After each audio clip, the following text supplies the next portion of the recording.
Allez mes belles âmes, je continue avec quelque chose qu'on ne veut pas que je dise, d'accord? Donc il va falloir bien faire attention. Je veux vous parler de ces gens qui n'en peuvent plus et qui veulent mettre fin à leur propre vie. Sachez une chose mes belles âmes, c'est que tout ce qui est là, que vous supportez, c'est uniquement pour que vous guérissiez, d'accord? Pour guérir vos blessures. J'allais dire, votre déité ne vous laissera pas supporter quelque chose de plus lourd que ça, d'accord? Vous avez contacté, j'allais dire, le ciel, mais non, votre petite étoile là, qui est devenue s'incarner sur cette terre, savait très bien où est-ce qu'elle allait tomber, dans quel corps elle allait tomber, dans quelle situation, dans quelle famille. Tout était écrit. Je vous ai dit, notre vie là sur terre, c'est un mystère, une chasse au trésor, pour essayer de prendre au maximum toutes ces clés pour pouvoir vous équilibrer. Mais pour ça, il faut s'aligner, d'accord, avec ce double énergétique qui est la création, qui vous a créé à son image. On va dire ça comme ça. Les gens qui veulent mettre fin à leur vie, attention à vous, parce que si vous partez avec du négatif, vous allez vous réincarner dans un karma très, très, très négatif. On dit que l'univers ne punit pas. Eh ben moi, je vous garantis que si. D'accord? La justice punit. C'est très clair pour ceux qui sont ignorants là. Donc, si vous mettez fin à votre propre vie sans l'autorisation de celui et celle qui vous ont créé, c'est-à-dire ton double énergétique, tu risques de revenir dans cette vie handicapée, d'accord? Parce que, non, il n'y a qu'une seule et unique chose ou personne qui peut vous terminer votre vie, c'est votre propre âme, votre entité. Donc, sachez une chose, il y a des gens qui mettent fin à leur vie et qui sont égarés, qui ne bougent plus d'ici. Ils sont tout le temps en boucle. Ils traînent dans la matière comme nous, on est sur cette terre. Il va bien falloir prendre conscience de ça. D'autres personnes qui meurent de maladie et qui croient qu'ils sont encore vivants. Et en fait, ils sont là à être dans votre matière. Et quand ils voient qu'ils sont vraiment morts, leur corps est mort, pardon, on arrive à se poser des questions. Pourquoi je suis mort? Et ces gens, quand ils voient que ils peuvent voler d'autres corps, ils vont y aller. Soit dans des morgues, soit dans des hôpitaux. Bon bref, la morgue, elle est en bas des hôpitaux, hein, n'oubliez pas. Donc, ça, ce sont des choses qu'il va falloir bien prendre en compte. Et ce ne sont pas des conneries que je vous dis encore une fois. Donc, si tu mets fin à ta vie, bien sûr que tu seras puni. Et peut-être que tu vas te réincarner dans une autre vie, mais aussi et encore plus misérable que tu étais dans celle-là. Ton enfer, tu vas le connaître. Donc, sache une chose, tu es la personne la plus importante au monde. Pourquoi? Parce que ta déité t'a conçu pour elle et pour personne d'autre. D'accord? Tout ce que tu as dans la matière, c'est un partage, d'accord? Tu ne dois pas te donner à qui que ce soit. C'est hors de question, ça. J'écoute des gens qui disent, ouais, j'ai vendu mon âme au diable. Mais où est-ce que vous avez vu ça, vous? N'importe quoi. Tu as vendu ton corps au diable, ouais, ça c'est sûr. Mais sûrement pas ton âme. Ton âme refuserait ça même. Ok?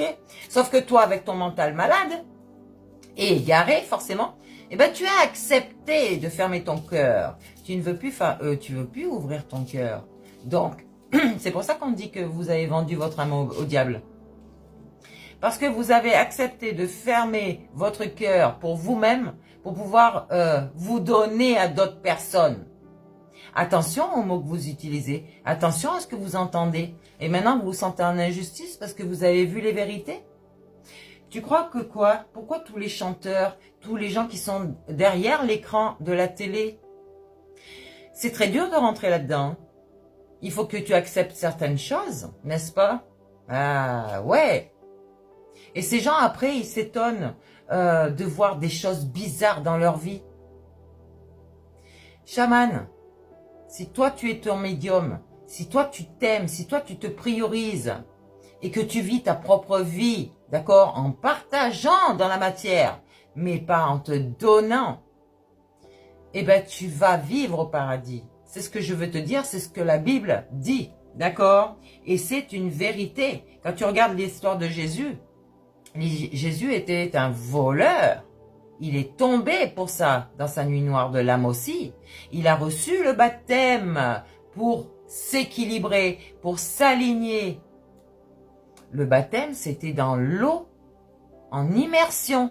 C'est pas juste quelques gouttes d'eau sur ton front, tu vois. Ok, donc des gens sont dans la tristesse ici parce que le monde, en général, lui ont menti. Leur ont menti. Bah oui, dès votre naissance, donc forcément, toutes tes blessures ressortent ici. Mais ce n'est pas pour te faire du mal, c'est pour que tu puisses les guérir. Là, on ne va pas avec un coup de poignard t'ouvrir encore plus cette plaie. On te la montre, d'accord? On te la fait ressortir pour que tu puisses la guérir. Donc, si tu te sentais abandonné, c'est que tu n'avais pas confiance en toi. Tu étais dans des dépendances affectives, peut-être même addictives pour certains qui se sont laissés emprisonner là-dedans. Ça vient du mental, d'accord? Un mental égaré. Relise ton cocon vibratoire, ton aura, ta zone énergétique, d'accord, ta barrière. Ici, tu es ce guérisseur. Il va falloir que tu comprennes vraiment les choses. Donc, on va transmuter ici. Votre corps est un temple vivant, d'accord? C'est l'espace où votre âme, votre esprit aussi, a choisi avec précision de s'incarner. C'est une vie sacrée qui vous est donnée ici. Donc, à vous de savoir si vous voulez la vivre en enfer ou au paradis. C'est tout à fait à vous de le savoir. Vous vous sentez rejeté parce que vous vous rejetez vous-même. Regarde, va voir l'esprit de la nature. Elle va te sortir de ton impuissance ici. Ah là là. Vous n'êtes pas ici par hasard, je vous le garantis.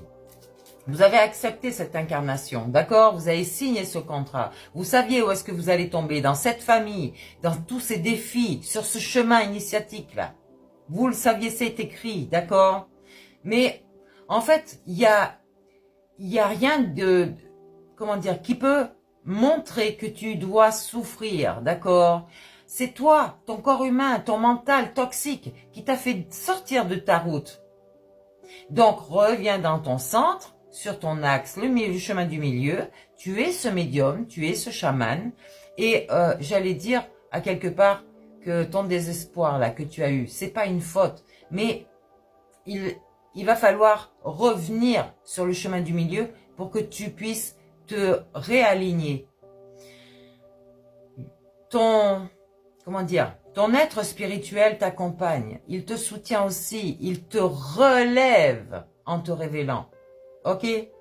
Donc, ce qui est dangereux, c'est vraiment de te laisser manipuler, d'accord? De garder toutes ces peurs qui te provoquent des angoisses. Ok? Il faut du discernement. Il faut que tu débloques tes chakras, d'accord? Que tu retrouves ce troisième œil. Il va falloir savoir vraiment qui tu es. Tu es un être incarné souverain et qui est relié au divin, d'accord? Sache-le bien. Tu n'as pas à croire tout ce qu'on te dit. Il va falloir que toi, tu ailles voir par rapport à tes fondations. Est-ce qu'elles sont solides? Est-ce qu'elles sont... C'est construit sur des illusions? Va voir tout ça et réadapte-toi. Tu n'as pas à absorber non plus les projections des autres. Tout ce que les autres sont, tu n'as pas à accepter ce qu'ils sont. D'accord? Tu peux les accepter eux en tant qu'individus, mais sûrement pas qu'ils te projettent des choses que eux, ils sont sur toi. On te dit dans la matière, tu es un miroir. Mais refuse ce qu'il te dit. Eh oui, le destin, c'est ta vraie, véritable voie, ton axe, le chemin du milieu. C'est un passage, tu as des portails énergétiques, c'est un apprentissage, d'accord? Et si tu traverses la nuit, tu as le droit d'être aidé, ok? Tu as le droit d'être soutenu, tu as le droit de vivre.